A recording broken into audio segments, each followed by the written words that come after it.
It was a very special Sabbath in the African country of Cameroon. Actually, it was a very special Sabbath all around the world. You see, it was the third Sabbath of May.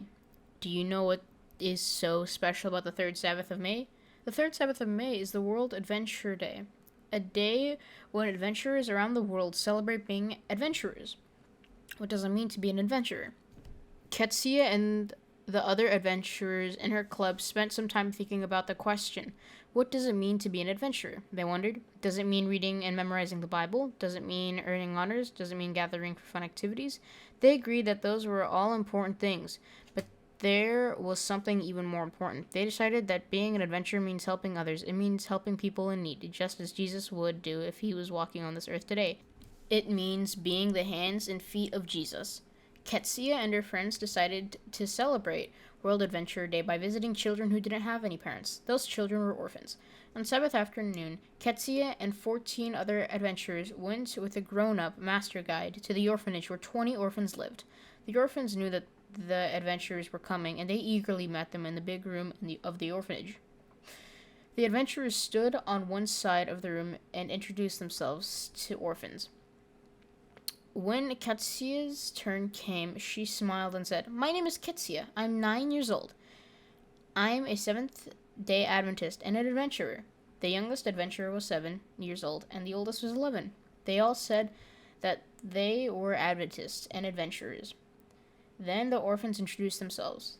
The youngest child was 3, and the oldest was 18.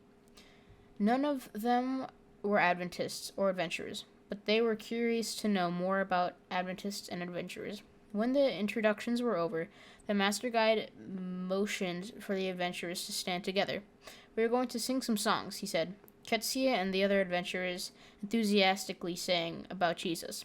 They clapped their hands with some songs and made motions with their hands with others.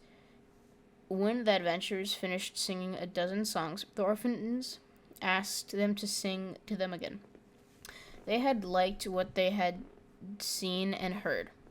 The adventurers sang the songs again, and the orphans listened with bright smiles. Then the master guide preached a short sermon. He told the orphans that even though they didn't have any parents, they had a heavenly Father who was always ready to help them. He finished the sermon by praying for the orphans. Then came to the moment that Ketsia had been waiting for.